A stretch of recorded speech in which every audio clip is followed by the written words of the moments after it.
Hola, ¿qué tal? Dans cette vidéo, nous allons apprendre la démarche pour étudier une fonction en utilisant l'outil de dérivation.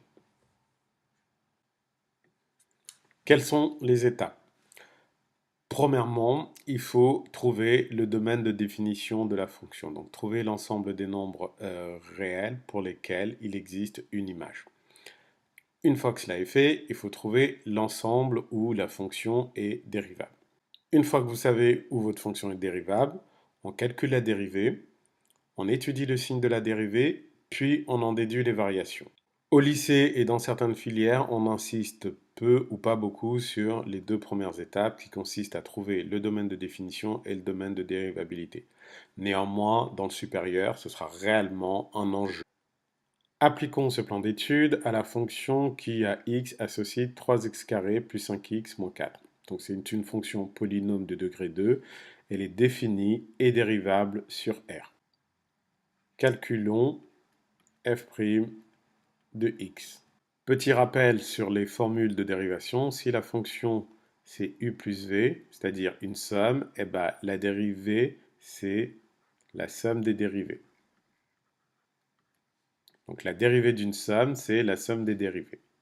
F' de x, ça va être 3, la constante, fois la dérivée de x², c'est-à-dire 2x, plus 5 fois la dérivée de x, c'est-à-dire 1, moins la dérivée de 4. Mais 4 est une constante, donc sa dérivée c'est 0. La dérivée d'une constante, si f est égal à k, une constante qui ne dépend pas de la variable, eh bien la dérivée, elle est toujours nulle.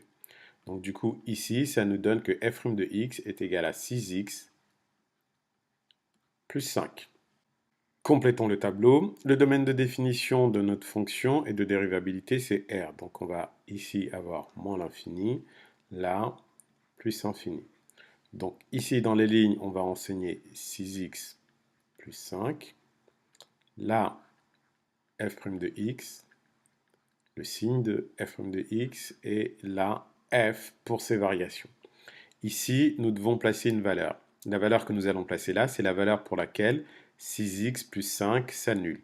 On va déterminer cela à côté. 6x plus 5 est égal à 0, équivaut à 6x égale moins 5, ce qui équivaut à x égale moins 5 sixième. Donc la valeur que l'on va placer ici, c'est moins 5 sixième. 6x plus 5. Alors, 6x plus 5 s'annule en x égale moins 5 sixième. Ça fait l'objet du calcul à côté. À présent, nous allons déterminer le signe de 6x plus 5. Plusieurs possibilités. Soit on est au point sur son cours des années antérieures de seconde et on remarque que 6x plus 5 est une fonction polynôme de degré 1 avec a égale 6. Donc, puisqu'elle s'annule en moins 5 sixièmes, elle sera négative avant et positive après. Ce que je conseille aux élèves qui ont du mal, c'est de remplacer par une valeur. Et je remplace toujours par 0, puisque ça simplifie le calcul.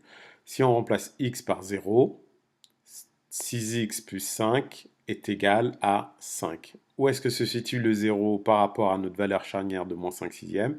Eh bien, 0 est à droite. Donc ici à droite, on va avoir plus, et de l'autre côté, ça va être moins. On en déduit le signe de f' de x, puisque 6x plus 5 est le seul facteur à contribuer pour le signe de x. Donc ici, ça va être négatif, positif, et ça va s'annuler en moins 5 sixièmes. Quelles sont les variations de ma fonction? Eh bien, il y a un théorème du cours qui dit qu'il y a une corrélation entre le signe de la dérivée sur un intervalle donné et les variations. Ici, sur moins l'infini, moins 5 sixièmes, puisque la dérivée est négative, eh bien, la fonction va être décroissante. Là, elle prendra la valeur de f de moins 5 sixièmes, donc c'est l'image de moins 5 sixièmes. Puis sur moins 5 sixièmes plus infini, puisque la fonction dérivée est positive, la fonction, elle, sera croissante. Appliquons notre plan d'étude sur un deuxième exemple. f de x est égal à x plus 1 sur x. Donc cette fonction est définie et dérivable sur R étoile. R étoile, c'est R privé de 0. Calculons f' de x. F' de x est égal à 1 moins 1 sur x carré. F de x est la somme de deux fonctions, x et 1 sur x, donc f' de x sera la somme des deux dérivés, des dérivés de chacun. La dérivée de x, c'est 1, la dérivée de 1 sur x, c'est moins 1 sur x carré. Pour donner les variations, nous devons connaître le signe de f' de x. Or, sous cette forme 1 moins 1 sur x carré, c'est difficile. Donc ce que nous allons faire, c'est que nous allons tout mettre au même dénominateur. Donc ça va nous donner x carré sur x carré moins 1 sur x carré. Je détaille les calculs volontairement pour ceux qui auraient du mal. Donc ce qui nous donne x carré moins 1, le tout sur x carré. Sous cette forme-là, ce n'est pas encore gagné. Ce qu'il faut, c'est factoriser le numérateur.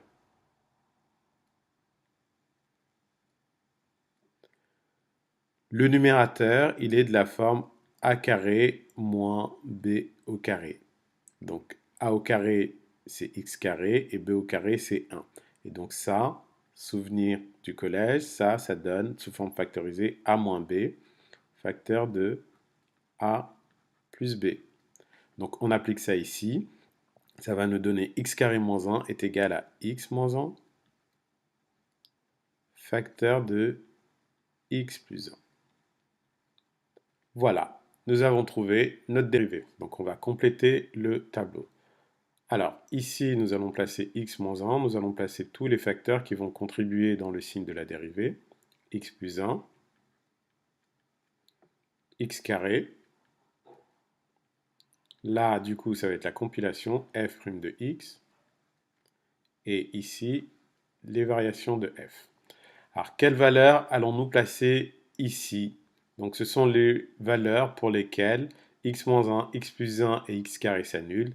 X moins 1, il s'annule pour x égale 1. X plus 1 s'annule pour x égale moins 1. Et x carré s'annule pour x égale 0. Donc, les trois valeurs à placer sont moins 1, 0 et 1. C'est important de savoir quelles sont toutes les valeurs que vous allez placer ici, de façon à les placer par ordre croissant. X moins 1, il s'annule pour x égale 1, et avant c'est négatif, et après 1 c'est positif. X plus 1 s'annule pour x égale moins 1, avant c'est négatif, positif, positif, positif. Comme pour ce qu'on a vu au-dessus avec 6x plus 5, ce sont deux polynômes de degré 1, avec a positif.